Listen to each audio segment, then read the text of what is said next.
play in the corner, like he leaves his feet. Like there are little things that you do, like you're not supposed to leave your feet for a pass, but you know what he's trying to do. But he panicked, and he looked like he panicked. Is it panic, or is it – I always feel like one of the things that the Warriors do well is play loose, right? Like in the third quarter when all of a sudden the threes are raining down and the roof caves in on you, you're like, damn, I thought we were in this game, and the Warriors win by 25.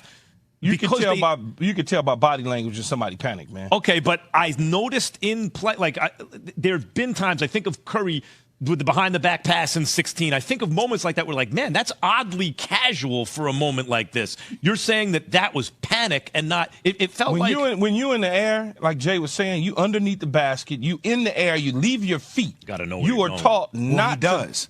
Well, he does know where he's going. The problem, like, if you look on the opposite side of the court, it was a flare screen. So you had Andrew Wiggins that was setting a back screen to jump ball. When Steph catches the ball, like, there's not a lot for me to be critical as it relates to Stephon, because I think he had a phenomenal game, a beyond phenomenal game. Mm-hmm. But there are little things that when you watch tape, when he caught that jump ball, that little careless turnover where he just pops it over his head, you're thinking about understanding time and situation.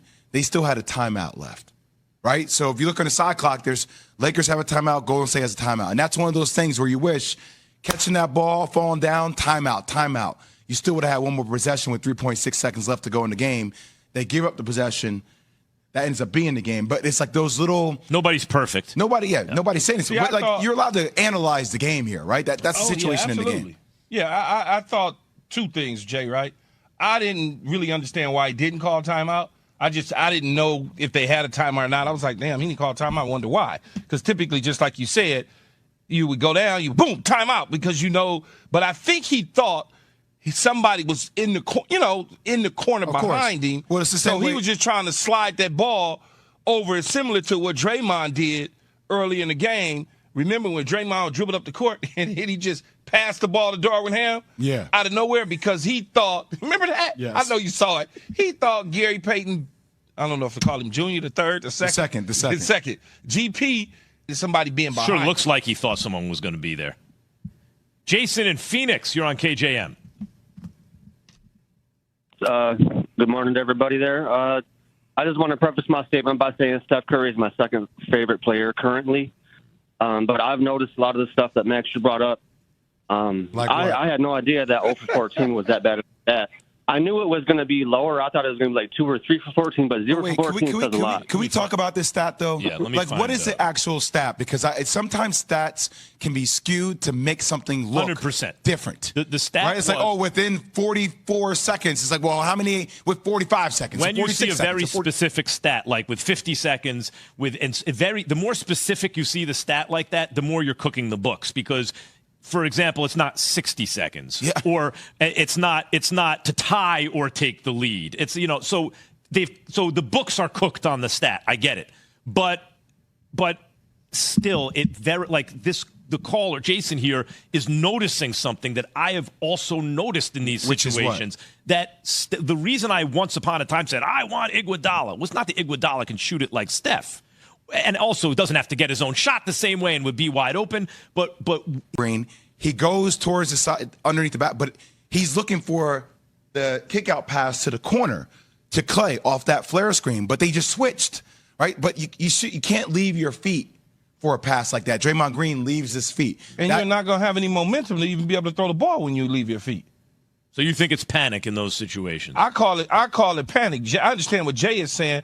I call it panic. That's just the vocabulary of the word that I choose. Doesn't necessarily mean he was spooked, he was scared. It's just like, oh my God, what am I going to do with the ball right now? I'm just going to throw it to Wiggins because he's right there, and I'm really supposed to give it to Clay, but they done switched on me. I thought it was one thing. When I left my feet, it came back down. It was something totally different. But the pass by Steph, when you watch it on slow-mo, and look, once again, we're analyzing specific moments. Yeah. So I want to preface this because without Steph Curry's prolific game-type energy, they're not even in the game.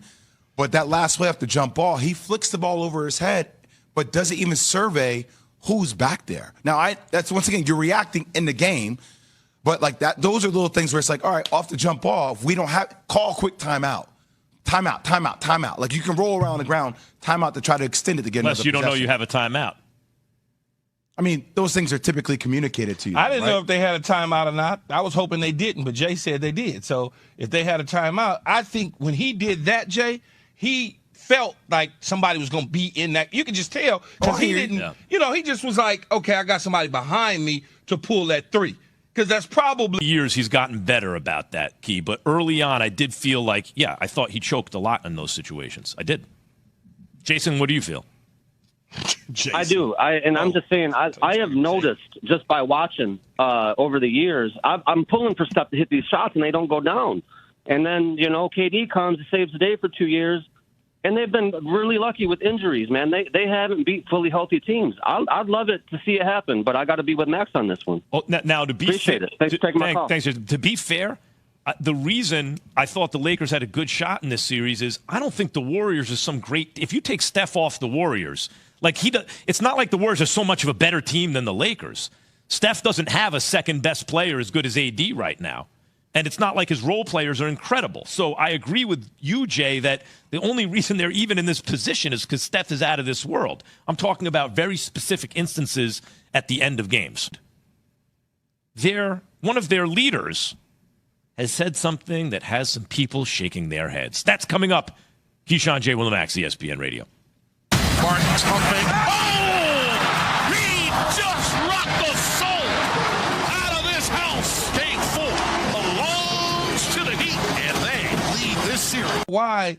I don't know why he didn't call timeout. Maybe it's just a situation where he panicked, man. And it's okay for a great player like that to panic. Yeah, it happens. I mean, look.